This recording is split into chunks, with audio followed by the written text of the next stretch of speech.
to everybody that's watching. Today, I'm very excited to be doing the second video interview for our International Women's Day series. And I'm here today with Keanna O'Quinn, who is one of the entrepreneurs from one of our most recent innovation programs based in the US. Keanna, where are you calling from today? Hi, I am calling in from New York, Brooklyn, New York, to be exact. Perfect. It's great to be speaking to you. The first thing I wanted to ask you or get to know a little bit more about you is, could you tell us a bit more about your professional background, a bit more about your business as well, which is called Honey+Vinyl, right? Yes. So Honey+Vinyl is a boutique music business, again, based in Brooklyn, New York. And what we do is we design custom music experiences and sonic branding. So what that means is that our company sources musicians and musical talent for luxury events around the world. And we also provide music branding for different brands and businesses. So everything from curated playlists for your favorite hotels and restaurants and cafes to jingles and theme songs and just anything music related that tells the story of the brand. Cool, perfect. And have you always been an entrepreneur? Because I know you're a singer. So what was your journey into entrepreneurship? Oh, wow. I think I always knew I wanted to be an entrepreneur. I am one of 8 children. And so I am the second oldest. And so I'm old enough to have been bossing everybody around my whole life. And so I knew that whatever I did, I needed to be in a leadership position. Mm-hmm. And so I started out as a teacher, actually. I taught in the inner city of Chicago, where I'm from, for about 4 years through the Teach for America program. Mm-hmm. And then I moved to New York City and knew that I wanted to kind of work in music. I've been a singer my entire life, just about. And when I got to New York, I auditioned for American Idol. And after making it to the end of Hollywood Week, I came back to New York and was like, continue working in education, pursue my dream of working in music, and music won.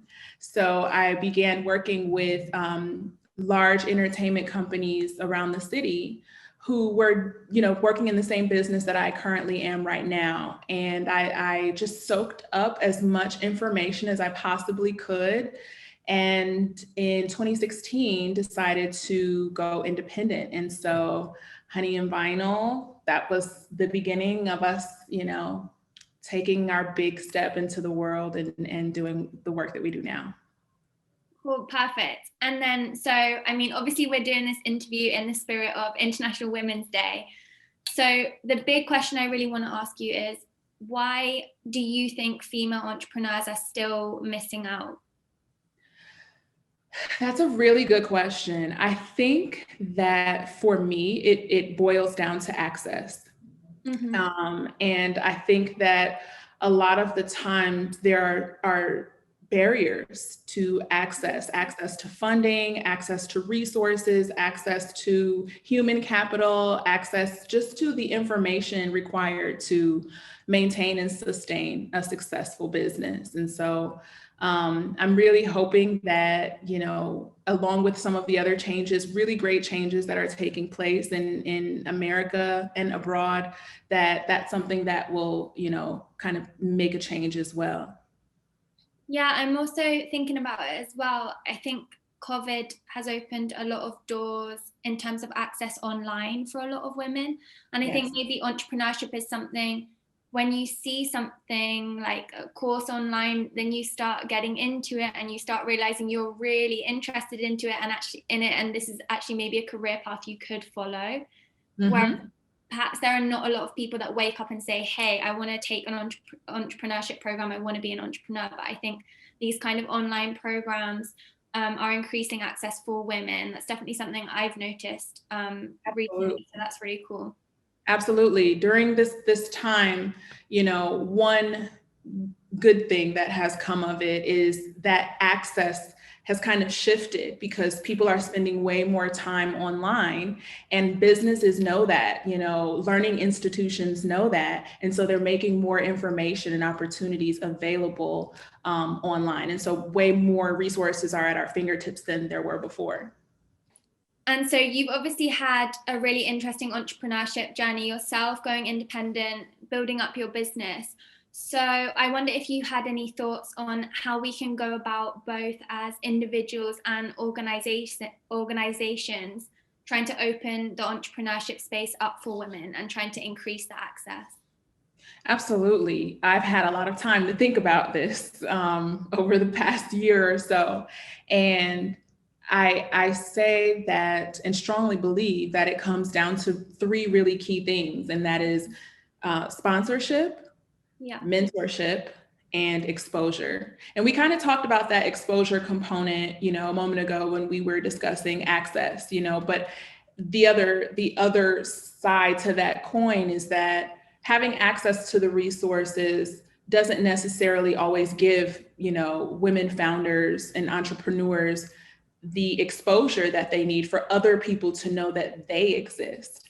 And so that kind of goes hand in hand with sponsorship and mentorship. Mentorship is that component where you have someone who has kind of undergirded and supported you and is holding your hand along the way and giving you the keys and the tools to sustain your business, things that, little insider tips. But sponsorship, it's more graduated. There's a power dynamic involved. A position of influence is required, and it's someone being in the room, someone who's already having a seat at the table, being able to speak on your behalf in order to create an opportunity for you. And so as long as we're moving in the direction of more sponsorship, more mentorship, more exposure, I think that women entrepreneurs will flourish and thrive the way that I would love to see us do so. Yeah, because it's like you see yourself. I don't know how many times I've looked at kind of like, an image or a chart of like investors within a certain ecosystem, and I'm like, I don't see my face there that much, and that's important because as a woman, you want to see yourself reflected in that space, and that kind of creates a boundary. So I think, the women that are really pushing this forward and that are already there, and as you say, already have a space at that table, that's going to be really important in terms of mentoring and giving the time to other women to help even more female entrepreneurs access the ecosystem. Absolutely. And men too. I think it's really, really important for us to consider that men can be a part of this change as well. And in fact, it's integral to the uplifting of women entrepreneurs, that men kind of join in and ensure and make some space and create some space for women. Yeah. And I think with COVID and everything that's happening, there is this general kind of eye-opening, of a lot of people from a lot of different industries, and in entrepreneurship included, like the entrepreneurship ecosystem, and this kind of pause and like, hey, what's wrong? What are the problems? What are the gaps? Like, how can we really solve this? So I think this has been a really interesting time. Absolutely. And I do see a lot of people like changing their mindset and saying the problem is access. Like, how can we solve that? And so as we're celebrating International Women's Day, I have one final question for you, and that is, if you could interview any female entrepreneur from the entrepreneurship ecosystem right now, who would you interview and why? Who would I interview? I am going to cheat a little bit. Okay. And I am going to name 5 women. Okay, go for it. Shantae Lundy of Black Girl Sunscreen. Myleik Teal, founder of Curlbox. Karen Khan, founder of I Fund Women. Whitney Wolf, founder of Bumble.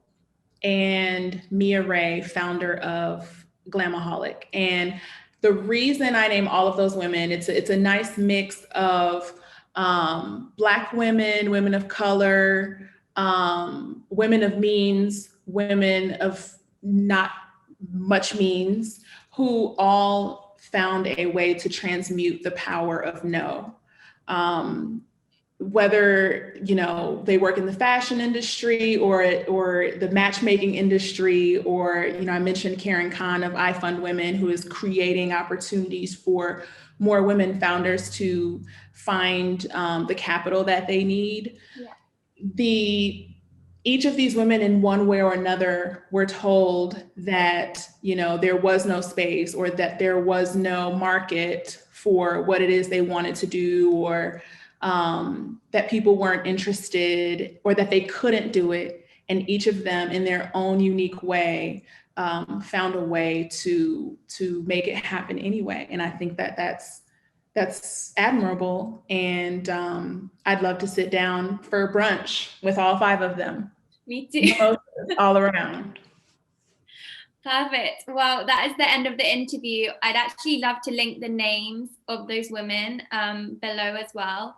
I know they all have a lot of, you know, press and articles written about them, so we can definitely link them below. And we can also make sure we add any of the links you'd like to share below. So for anyone that's watching, they can learn more about you and more about your business as well.